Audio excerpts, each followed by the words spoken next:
Hey there, and welcome back to the Homemade Haven. Welcome back to our kitchen. The fall season is finally here, and that brings an abundance of delicious produce such as apples and pears and other things that you only get this time of year. And nothing pairs better with apples than a delicious, sweet, creamy, buttery caramel dip. I recently made some banana pudding for some guests that we had over, which required a little bit of sweetened condensed milk.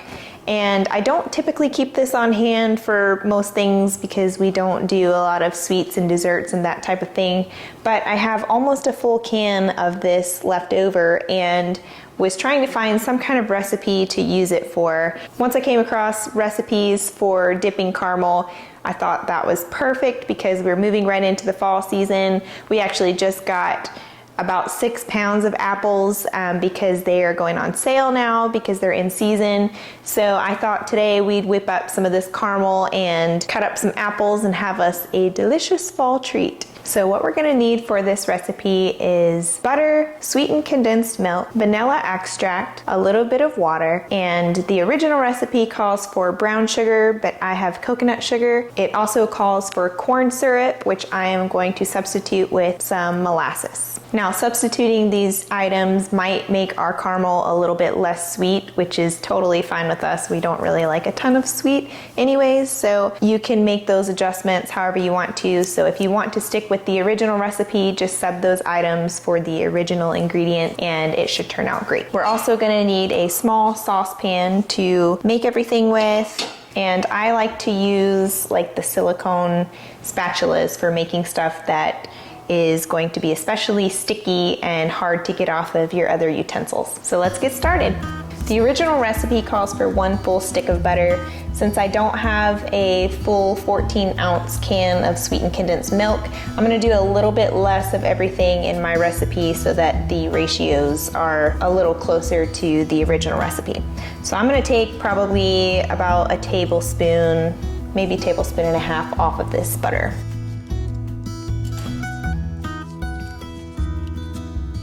Then we're going to get our pot going over some medium heat. We're gonna drop in our stick of butter and get it good and melty.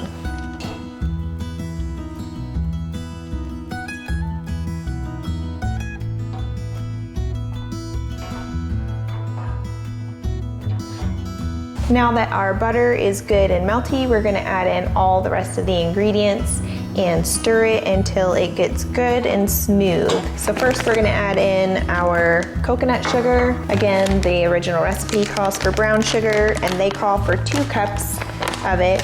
I'm gonna do 1.5 cups of our coconut sugar. If you want to use coconut sugar and want it to be sweeter, you could probably do the full 2 cups because coconut sugar is not as sweet as what brown sugar is.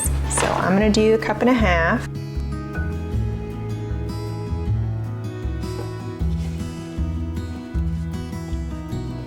Next, our recipe calls for 2 tablespoons of water. I've done like 1.5 tablespoons.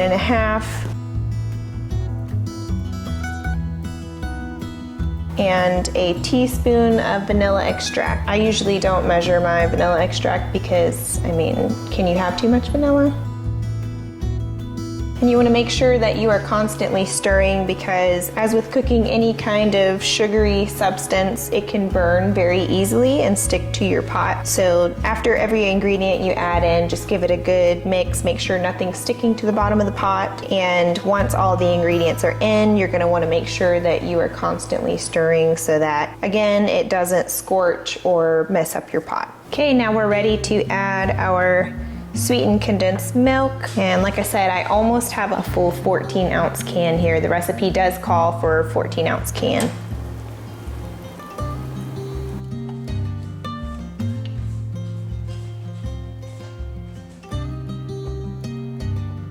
And lastly, we're gonna add our molasses.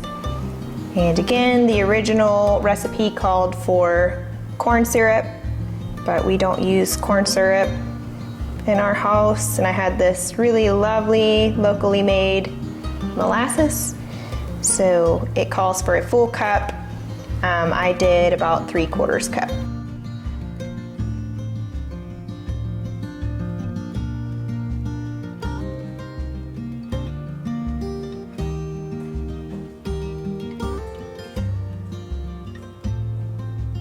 All right, so now we're just going to continue to stir, scraping the bottom, making sure that nothing is sticking to the bottom of the pot. And once it looks like everything is good and dissolved into the liquid and it looks like it's a good consistency, then we'll take it off the heat, let it cool down, and see what it tastes like.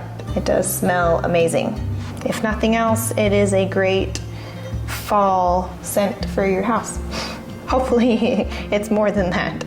Now you do want to be careful about cooking this too long or too hot. Probably keeping your heat on a medium to low heat, because when you have it on high heat and when you cook it for a long amount of time, it will turn into more of a candy, like your chewy caramel candies, which if that's what you're going for would be delicious. But if you want something that's a good consistency for dipping your apples into, then you're just gonna wanna cook this until everything is combined, you don't see any clumps or anything like that, and it's still good and liquidy. All right, this looks fabulous. I think our consistency is good for dipping our apples into. It's just right. The more that it cools down, the kind of thicker it will be, so it should be just thick enough to dip your apple into and not have a whole bunch of drips coming off of it. I'm gonna store this in some small mason jar containers. This is more caramel than we need in our household, so we'll probably be gifting a few of these to some family this week. Be careful because it is hot. You could definitely use a funnel if you wanted to. Okay, so with this recipe, we ended up with about 3 half-pint jars of caramel sauce. And I'm not gonna lie, I've already licked the spatula and it is delicious.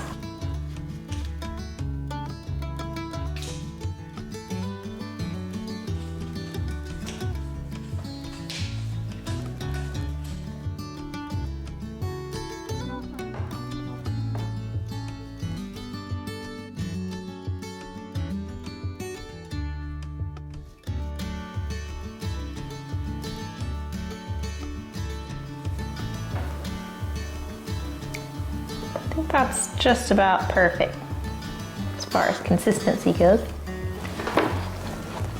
Yeah, that's pretty delicious. You can taste the buttery notes in it and that little bit of molasses in there.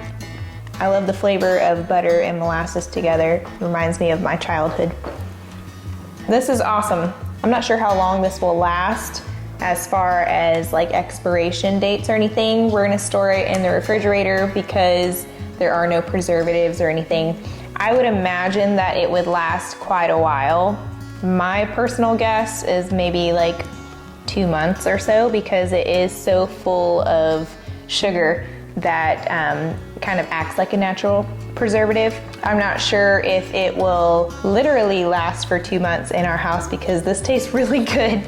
And I can imagine that you could probably pour some into coffee, you could probably use it on ice cream or whatever other kind of desserts that you have. But I think for the fall and for the abundance of apples that we have in the grocery store, and hopefully we will be picking some next week when we take a trip to the mountains, and this will be just the perfect condiment for our apples this season. All right, so thank you so much for joining in on today's video.